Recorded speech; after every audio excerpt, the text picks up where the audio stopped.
بسم اللہ الرحمن الرحیم۔ ٹیل پوائنٹ کے ناظرین السلام علیکم۔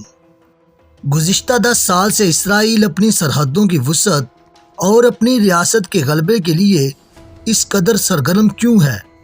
اس کا جواب ہر اس شخص کو بآسانی مل سکتا ہے جو اسرائیل اور امریکہ میں موجود طاقتور ترین صہیونی لابی کی 2014 کے بعد آنے والے حالات کے بارے پیش گوئیوں کا مطالعہ کرتا رہا ہے۔ آج بھی اسرائیل اور امریکی میڈیا ان آنے والے دنوں کے بارے میں یہودی ربائیوں اور اہل تصوف کی پیش گوئیوں سے بھرا پڑا ہے۔ ان پیش گوئیوں کا آغاز وہ یہودیوں کی مقدس کتاب تالمود سے کرتے ہیں۔ تالمود کے مطابق جب چاند گرہن لگتا ہے تو یہ بنی اسرائیل کے لیے ایک برا شگن ہوتا ہے۔ اگر اس چاند کا چہرہ ایسے سرخ ہو جائے جیسے خون تو سمجھو دنیا پر تلوار چھانے والی ہے۔ دنیا بھر کے یہودی گزشتہ 2000 سال سے ان چاند گرہنوں کا مطالعہ کرتے چلے آ رہے ہیں۔ یہودیوں میں تصوف کی ایک بہت بڑی تحریک قبالہ 3000 سال سے سرگرم عمل ہے۔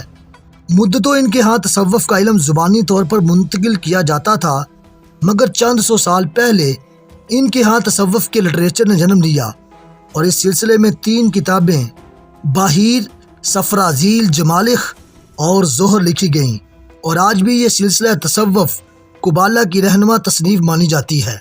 یہودی علم نجوم سے بالکل دور رہتے ہیں بلکہ اسے حرام قرار دیتے ہیں، مگر چاند اور سورج کے گرہنوں کے دوران زمین پر وقوع پذیر ہونے والی تبدیلیوں کا مطالعہ اپنی مقدس کتابوں کی روشنی میں ضرور کرتے ہیں۔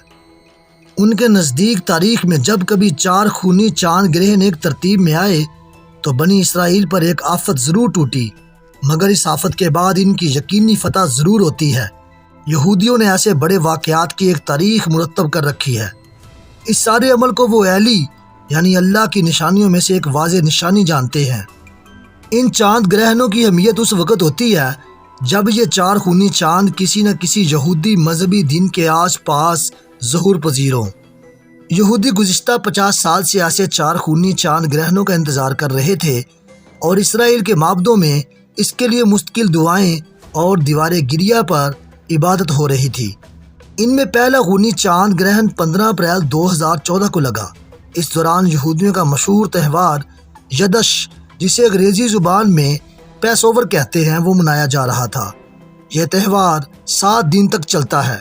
اس دوران یہودی ایک مخصوص روٹی پکاتے ہیں اور معبد یعنی دیوار گریہ کے سامنے قربانی کرتے ہیں۔ دوسرا خونی چاند گرہن 8 اکتوبر 2014 کو لگا، اور اس دوران یہودیوں کا مشہور مذہبی دن سکوٹ تھا۔ اس تہوار کے آخر میں ان کا مقدس ترین دن یوم کپور آتا ہے۔ یہ دن یہودیوں کی مصر سے صحرائے سینا کی طرف روانگی کی علامت ہے۔ تیسرا خونی چاند 4 اپریل 2015 کو طلوع ہوا، اور یہ بھی یدش کے دنوں میں ہوا، اور چوتھا خونی چاند 28 ستمبر 2018 کو سکوٹ کے دنوں میں لگا۔ ان چاروں چاند گرہنوں کے حوالے سے یہودی علماء نے یہ پیش گوئی کی کہ جلد اسرائیل کے لیے کسی ایسی جنگ کا آغاز ہوگا جس میں ابتدائی طور پر انہیں شکست ہوگی اور انہیں ظلم سے دوچار ہونا ہوگا، مگر اس کے آخر میں یہودیوں کو مکمل فتح حاصل ہو جائے گی۔ ان کے اخبارات، رسائل اور میڈیا اس عمل کو ٹریجڈی اینڈ دین ٹرائمف کا ٹائٹل دیتے ہیں، یعنی غم و اندوہ کے بعد کامیابی۔ اسی پس منظر میں دنیا بھر کا یہودی میڈیا اور ان کے زیر اثر مغربی میڈیا عرب ممالک میں آنے والی 2011 کی عرب بہار کو مسلم امہ کی خوفناکی سے تعبیر کرتے رہے اور بتاتے تھے کہ عرب ممالک اب پوری دنیا کے لیے ایک خطرہ بن چکے ہیں۔ اس کے ساتھ ساتھ وہ یہ نظریہ بھی پیش کرتے تھے کہ اب امریکہ دنیا میں امن قائم کرنے کے بالکل قابل نہیں رہا، اور اس کی جگہ اسرائیل کو خود آگے بڑھ کر مسلمانوں کی اس عالمی دہشت گردی کو روکنا چاہیے۔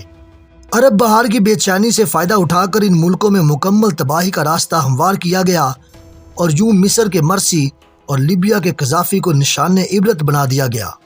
اپنے ارد گرد مسلم ممالک کی بربادی کے بعد یہودیوں کی اکثریت اس بات پر یقین کرتی ہے کہ اب ان کی عالمی حکومت قائم ہونے کے دن آ گئے ہیں۔ ایسے چاند گرہنوں سے متعلق یہودیوں کی مرتب کردہ تاریخ کے مطابق گزشتہ 500 سالوں کی تاریخ میں پہلی دفعہ خونی چاند گرہن 1492-93 میں لگے تو اسپین میں رہنے والے لاکھوں یہودیوں پر آفت ٹوٹ پڑی۔ اسپین کو ازابیلا اور فرڈینینڈ نے فتح کیا تو وہ قتل کیے گئے، غلام بنا لیے گئے یا ان سے زبردستی عیسائی مذہب اس شرط پر قبول کروایا گیا کہ ان پر سور کھانا اور ہفتہ کے دن کاروبار کرنا لازمی قرار دیا گیا۔ لیکن 1492 میں ہی اسپین کے کولمبس نے ہی امریکہ دریافت کر لیا اور یہودی اس سرزمین کو اپنے لیے ایلی یعنی اللہ کی طرف سے ایک تحفہ اور آئندہ غلبے کا ذریعہ قرار دینے لگے۔ یہودی وہاں جا کر آباد ہو گئے اور آج وہ اس کی سیاست، معیشت اور میڈیا پر مکمل طور پر قابض ہے۔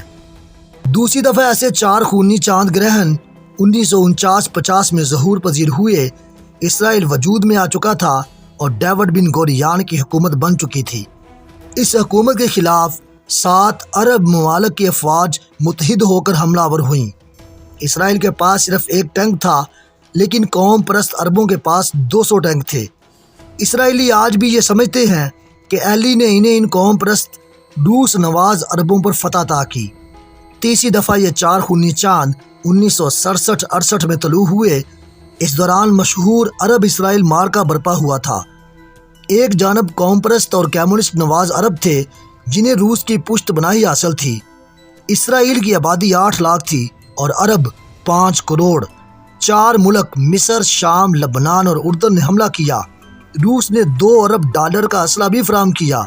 یہ وہ جنگ تھی جس میں مصر کے سیکولر حکمران جمال عبد الناصر نے تقریر کرتے ہوئے کہا تھا، اے فرعون کے بیٹو، آج تمہارا موسیٰ کے بیٹوں سے مقابلہ ہے، اپنی تاریخی شکست کا بدلہ چکا لو۔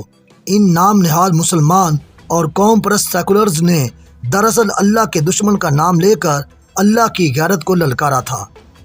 دوسری جانب امریکہ اسرائیل کی مدد کو آیا اور 2000 سال بعد یروشلم کا مقدس شہر یہودیوں کے قبضے میں چلا گیا۔ غزہ پر اسرائیلی بمباری گزشتہ 10 سال سے وقفے سے جاری ہے اور حماس کا حملہ اس کا رد عمل ہے، مگر اسرائیلی اس حملے کو اپنے عزائم کی تکمیل کا زینہ سمجھتے ہیں۔ جن عظیم دانشوروں کو یہ غلط فہمی ہے کہ اسرائیل دنیا میں موجود قومی ریاستوں کی طرح ایک عام سی ریاست ہے جس کی متعین حدود ہیں، اقتدار اعلیٰ ہے اور وہاں ایک جمہوری حکومت ہے، تو انہیں اس خوش فہمی کو دل سے نکال دینا چاہیے۔ یہودی وہاں کیوں ہیں؟ 1896 میں جب صہیونیت کی داغ بیل ڈالتے ہوئے مشہور زمانہ پروٹوکولز لکھے گئے تو وہ تاج برطانیہ جو یہودی سعودی سرمایہ کا مقروض تھا، اس نے دنیا بھر میں بکھرے ہوئے یہودیوں کو ایک قوم تصور کرتے ہوئے بلفورڈ ڈکلیریشن 1916 میں جاری کیا، جس کے تحت انہیں فلسطین میں آباد کرنا تھا۔ سوال یہ پیدا ہوتا ہے کہ کیا یہودیوں کو پوری دنیا میں کوئی جائے پناہ میسر نہ تھی؟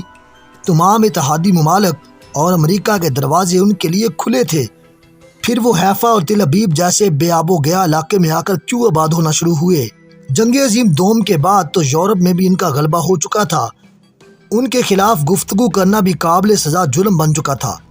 پھر وہ یورپ کے جنرل نظیر اور پرامن ممالک کو چھوڑ کر ایک ایسے ملک میں کیوں آباد ہو گئے جہاں انہیں چاروں جانب سے دشمنوں کا سامنا تھا؟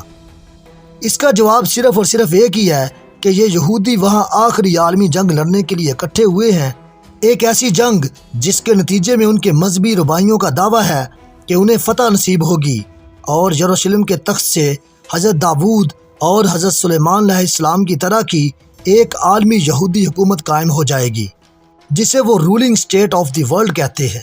ان کے نزدیک ان کی یہ جنگ صرف اور صرف مسلمانوں کے ساتھ ہی ہونا ہے۔ گزشتہ 15 سالوں سے یہودی مفکرین، مذہبی رہنما، یہاں تک کہ ان کے اہل تصوف بار بار یہ تحریر کر رہے ہیں کہ 2014، 2015 اور 2018 میں لگنے والے 4 مکمل چاند گرہن اس وقت کی نشاندہی کر چکے ہیں کہ دنیا کی طاقت کا مرکز اب امریکہ سے اسرائیل منتقل ہو جائے گا۔ یہودی فتح کی بشارتیں سناتے ہیں، مگر اسی جنگ کے بارے میں سید الانبیاء صلی اللہ علیہ وآلہ وسلم نے مسلمانوں کو فتح کی بشارت دی ہے۔ آپ نے فرمایا قیامت اس وقت تک نہیں آئے گی جب تک مسلمان یہودیوں سے جنگ نہ کر لیں۔ اس لڑائی میں مسلمان یہودیوں کو قتل کر دیں گے، یہاں تک کہ یہودی پتھر اور درخت کے پیچھے بھی چھپ جائیں تو پتھر اور درخت یوں کہے گا، اے مسلمان، اللہ کے بندے ادھر آ، میرے پیچھے یہودی چھپا بیٹھا ہے، اس کو مار ڈال۔ مگر غرقت کا درخت ایسا نہیں کہے گا کیونکہ وہ یہودیوں کا درخت ہے۔ غرقت کے درخت کے بارے میں جاننے کے لیے علیحدہ سے ایک ویڈیو بنا رکھی ہے اور اس کا لنک ڈسکرپشن میں موجود ہے، وہاں سے ضرور دیکھیں۔ دنیا بھر سے یہودی اسرائیل کی سرزمین پر پکنک منانے یا کسی معاشی فائدے، بہتر اور پرآسائش زندگی کے لیے جمع نہیں ہوئے، بلکہ وہ اس جنگ کے لیے گزشتہ 100 سال سے وہاں جمع ہو رہے ہیں۔ وہ اپنی کتاب ایزاخیل کی اس پیش گوئی پر یقین رکھتے ہیں: اے صہیون کی بیٹی، خوشی سے چلاؤ، اے یروشلم کی بیٹی، مسرت سے چیخو، دیکھو تمہارا بادشاہ آ رہا ہے، وہ عادل ہے اور گدھے پر سوار ہے، خچر یا گدھی کے بچے پر۔ میں یوفرم سے گاڑی کو اور یروشلم سے گھوڑے کو علیحدہ کر دوں گا، جنگ کے پر توڑ دیے جائیں گے، اس کی حکمرانی سمندر اور دریا سے زمین تک ہوگی۔ اسی کتاب میں لکھا ہے کہ اس طرح اسرائیل کی ساری قوموں کو ساری دنیا سے جمع کروں گا، چاہے وہ جہاں کہیں بھی جا بسے ہوں، انہیں ان کی اپنی سرزمین پر جمع کروں گا۔ میں انہیں اس سرزمین میں ایک ہی قوم کی شکل دے دوں گا، اسرائیل کی پہاڑی پر، جہاں ایک ہی بادشاہ ان پر حکومت کرے گا۔ انہی بشارتوں کی تکمیل کے لیے اسرائیل میں اکٹھے ہوئے ہیں، لیکن ان کا حال بھی مسلمانوں جیسا ہے۔ وہ اپنی مرضی کی آیات اٹھا کر اپنے لیے فتح کی نوید سناتے ہیں، لیکن ان کی اسی کتاب ایزاخیل میں اس آخری جنگ کا جو انجام درج ہے، وہ بالکل سید الانبیاء صلی اللہ علیہ وآلہ وسلم کے ارشاد جیسا ہے۔ ایزاخیل کے 22ویں باب میں لکھا ہے: پھر ایلی کہتا ہے کہ کیونکہ تم لوگ میرے نزدیک کھوٹے سکے ثابت ہوئے ہو، اس لیے تمہیں یروشلم میں جمع کروں گا، جیسے سونا، چاندی، ٹن، لوہا اور کانسی کو آگ میں ڈالنے کے لیے جمع کرتے ہیں۔ اس طرح میں بھی تمہیں غصے اور غضب کے درمیان جمع کروں گا اور پھر تمہیں پگھلا دوں گا۔ میں تم پر اپنے غضب کی آگ بھڑکا دوں گا اور تم پگھل جاؤ گے۔ پھر تمہیں معلوم ہو جائے گا کہ تمہارے رب نے تمہارے اوپر اپنا غضب نازل کیا ہے۔ ان کی کتاب جرمیہ میں تو اس آخری معرکے کے اختتام کا منظر بہت ہولناک لکھا ہے۔ ان کی تباہی اور سزا کے اعلان کے بعد، جس کے بعد ان کی لاشیں کھلے آسمان تلے ڈال دی جائیں گی، جہاں گدھ اور کیڑے مکوڑے ان کو کھا لیں گے، حتیٰ کہ ان کے بادشاہوں اور لیڈروں کی ہڈیاں بھی گل جائیں گی اور زمین میں کوڑے کرکٹ کی طرح پھیل جائیں گے۔ یہودیوں کے مقابلے میں مسلمان اقوام، خصوصاً عرب کے بارے میں اللہ کے رسول صلی اللہ علیہ وآلہ وسلم نے فرمایا: ایک ایسا فتنہ ظاہر ہوگا جو سب عربوں کو لپیٹ میں لے لے گا۔ اس فتنے میں قتل ہونے والے جہنم میں جائیں گے۔ اس فتنے میں زبان کی کاٹ تلوار سے زیادہ ہوگی۔ یعنی اس وقت ہم اس فتنے کا شکار ہیں اور ہماری تباہی لازمی ہے، مگر اس بڑی لڑائی سے جو بھی مسلمان بچ نکلے گا، وہ وہی ہوگا جس کے ہاتھ سے اللہ کی نصرت کا پرچم بلند ہوگا۔ اس بڑی جنگ کے بارے میں آپ صلی اللہ علیہ وآلہ وسلم نے فرمایا: جب لوگ دو خیموں میں تقسیم ہو جائیں گے، ایک اہل ایمان کا خیمہ جس میں بالکل نفاق نہیں ہوگا، دوسرا منافقین کا خیمہ جن میں بالکل ایمان نہیں ہوگا۔ جب ایسا ہو تو دجال کا انتظار کرو کہ آ جائے یا کل۔